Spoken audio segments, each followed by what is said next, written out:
bingung milih yang mana.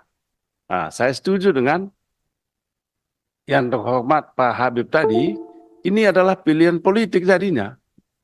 Pilihan politik kita yang ada di balik ini. Mau pilih yang mana? Sebab kita nggak bisa gugat lagi ke MK, mana yang kau maksudkan, atau ke Mahkamah Agung. Kita menghormati dua lembaga ini. Sama-sama lembaga tinggi negara.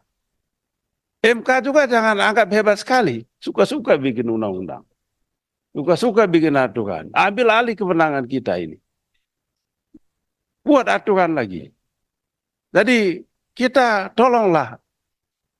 Sungguh-sungguh kita ini. Bukan soal kita mau bela siapa atau siapa. Tapi norma hukum ada di sini.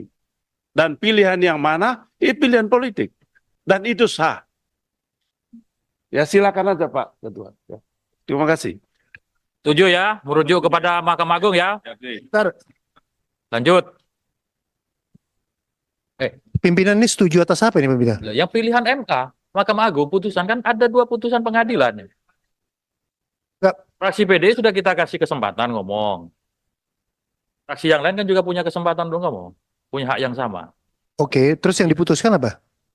Merujuk kepada putusan Mahkamah Agung. Mayoritas Sudah dihitung per fraksi pimpinan. Siapa yang setuju, siapa yang tidak setuju. udah kelihatan dari tadi itu. Tadi kalau nggak salah baru 2 yang ngomong. Silakan Ya. lanjut. Pak Ketua. Pimpinan, Ya, nggak perlu mengatur fraksi yang lain. Yang penting fraksi PD sudah menyampaikan pendapatnya. Fraksi lain menyatakan persetujuannya, ya urusannya fraksi lain-lain gitu. Saya kira fair aja kan. Kita kan tidak Pimpinan, saya kira kita bicara. lanjutkan supaya bisa kita bahas di selanjutnya, pimpinan. Pak Ketua.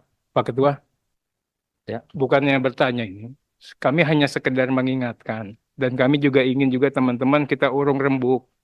Ya. Ada putusan yang sudah jelas dan kita harus akomodir. Ya, putusan 60 kemarin itu menurut kami yang ada di PDI Perjuangan dua-duanya sudah jelas. Mengenai threshold sama mengenai usia. Ya, jadi hanya penyempurnaan redaksi dan kemudian beberapa hal yang penyesuaiannya. Ketentuan pasal 40 diubah sehingga berbunyi sebagai berikut. Titik 2 ayat 1. Partai politik atau gabungan partai politik yang memiliki kursi di DPRD dapat mendaftarkan calon jika telah memenuhi persyaratan perolehan paling sedikit 20% dari jumlah kursi DPRD atau 25% dari akumulasi perolehan suara sah dalam pemilihan umum anggota DPRD di daerah yang bersangkutan. Ayat 2.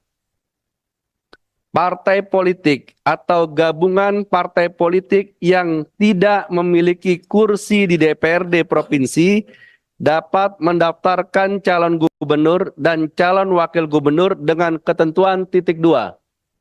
Huruf A, provinsi dengan jumlah penduduk yang termuat pada daftar pemilih tetap sampai dengan 2 juta jiwa, partai politik atau gabungan partai politik peserta pemilu harus memperoleh suara sah paling sedikit 10% di provinsi tersebut.